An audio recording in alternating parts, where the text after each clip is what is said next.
पवन सिंह की पत्नी पहुंची देर रात आरा। जी, पवन सिंह की पत्नी आरा में आकर बहुत सारी बातें बोल दी।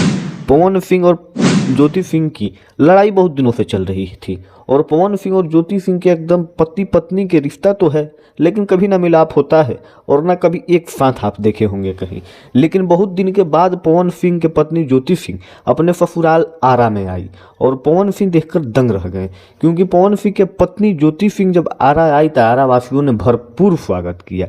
अपने एक बहू की तरह, अपने एक भौजाई की तरह आरा वासियों ने पवन सिंह को भरपूर स्वागत किया और पवन सिंह की पत्नी को सभी लोग दिल से मान रहे थे। और पवन सिंह की पत्नी आरा में उस समय आई जबकि पवन सिंह की पत्नी चुनाव लड़ने की भी फैसला कर ली है। और आप लोगों को बता दें कि पवन सिंह की पत्नी बहुत जल्द चुनाव भी लड़ने वाली है। अब वो आरा से लड़ेंगी या काराकाट से लड़ेंगी, कहाँ से लड़ेंगी ये तो क्लियर नहीं हुआ है, क्योंकि पवन सिंह की पत्नी अभी ये क्लियर नहीं की हैं। लेकिन वो आरा में भी आकर दौरा कर रही हैं और काराकाट में भी लगातार जा रही हैं। लगता है कि पवन सिंह की पत्नी पवन सिंह के गांव से ही चुनाव लड़ेंगी। पवन सिंह के पत्नी अपने ससुराल वाले लोगों से मिलने भी आ चुकी हैं और देखिए क्या होता है। तब आप लोगों को कैसा लगा वीडियो कमेंट करके जरूर बता दीजिएगा और अपना प्रतिक्रिया दे दीजिएगा। तब तक के लिए चैनल पर बने रहिए और वीडियो को लाइक कर दीजिए, चैनल को सब्सक्राइब कर दीजिए। मिलते हैं किसी और अगले वीडियो के साथ।